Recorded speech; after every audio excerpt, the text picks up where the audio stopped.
When Xi Jinping secured his third term as China's leader in late 2022, it was supposed to be a coronation, the ultimate triumph after a decade of consolidating power and silencing rivals.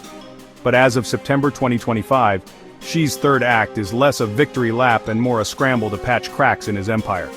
The economy, once the party's engine of legitimacy, has sputtered, weighed down by a collapsing property market and a generation of jobless graduates.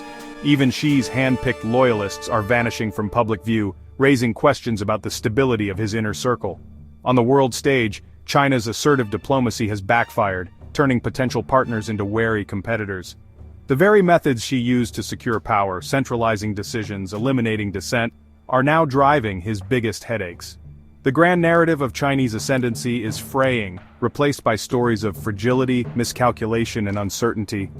The question now, are the pressures of Xi's third term exposing the inherent weaknesses of his one-man system? To understand Xi's third term, you have to see how he made it possible, a masterclass in political maneuvering.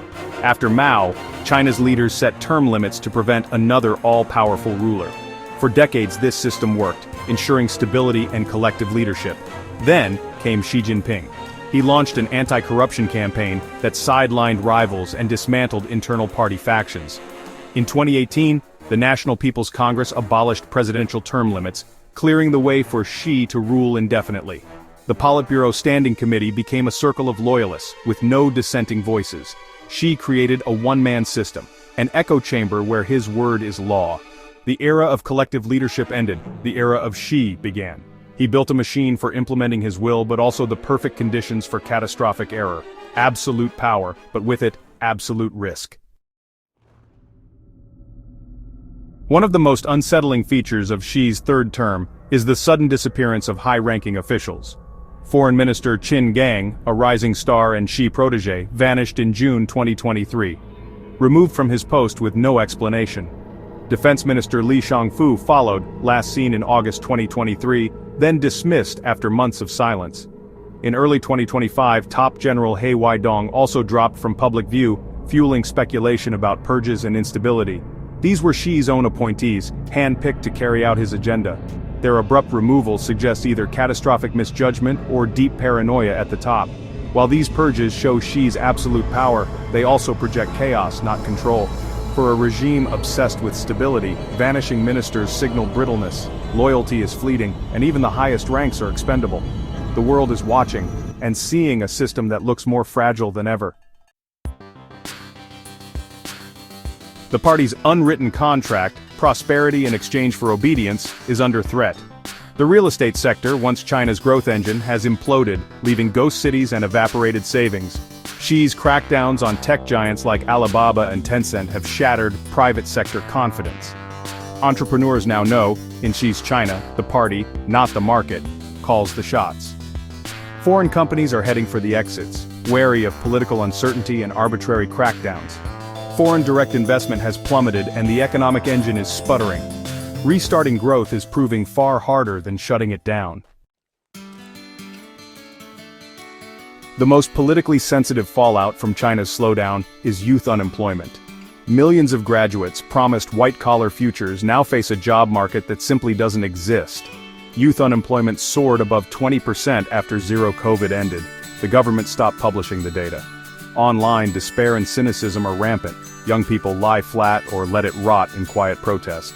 Crackdowns on tech, education, and entertainment wiped out aspirational jobs, while manufacturing can't absorb the surplus of degree holders. The result, a generation overqualified, underemployed, and disillusioned. This isn't just economic, it's a political time bomb. Disaffected, tech-savvy youth quietly challenge the party's narrative of a brighter future. The Chinese dream is slipping out of reach for many. Xi's wolf warrior diplomacy, aggressive, uncompromising, was meant to project strength. Instead, it's backfired, alienating countries that once saw China as an opportunity. In Europe, skepticism has hardened. Leaders now see China as a rival and security threat. China's support for Russia and human rights abuses have burned away goodwill. In Asia, military intimidation of Taiwan and South China Sea claims have pushed neighbors closer to the US. Xi's tactics have united a coalition against him, not cowed his rivals. The US-China relationship is at its lowest in decades, with strategic rivalry across technology and security. The dream of a Beijing-centered world order is clashing with a West that refuses to yield. Assertiveness has bred resistance, not respect. The Belt and Road Initiative, BRI, was Xi's global signature, an infrastructure project to connect continents and cement China's centrality. Italy's 2023 withdrawal, after being the only G7 country to join, was a symbolic blow. The promised economic windfall never arrived. Italy's trade deficit with China grew, and investments disappointed. Geopolitical costs mounted, with Western allies wary of Chinese influence. Italy's new government prioritized alignment with the West, making the exit easy. Italy's departure signaled the BRI's waning appeal. Other countries, saddled with debt and disappointed by results, are growing wary. The world is rethinking the true costs of Xi's grand vision. Xi's system of absolute power looks efficient. No debate, no gridlock, just action. But extreme centralization breeds fragility. Without dissent, flawed policies go unchallenged until disaster strikes. The zero-COVID debacle showed how a one-man system can get locked into failure, unable to change course until public outrage erupts. When one man is in charge of everything, he owns every mistake. As the economy falters and international pushback grows, all failures land at Xi's feet. There's no one else to blame, no collective leadership to share responsibility. His position is more vulnerable than it appears. If the public associates his rule with pain and blunders, his legitimacy could crack. Absolute power comes with absolute accountability. With a sputtering economy, vanishing ministers, and global pushback, is Xi losing his grip? Outwardly, his control over the party, military, and security remains absolute, but his judgment is being questioned, and his image as an infallible leader is tarnished by policy failures. Yet, there's no sign of an organized challenge from within the elite. The propaganda machine still praises Xi, and security services remain loyal. Domestically, his grip is tight. But his ability to solve China's problems is waning. He may not be losing control of China, but he may be losing control of its destiny. The third term meant as his crowning achievement has become his greatest test.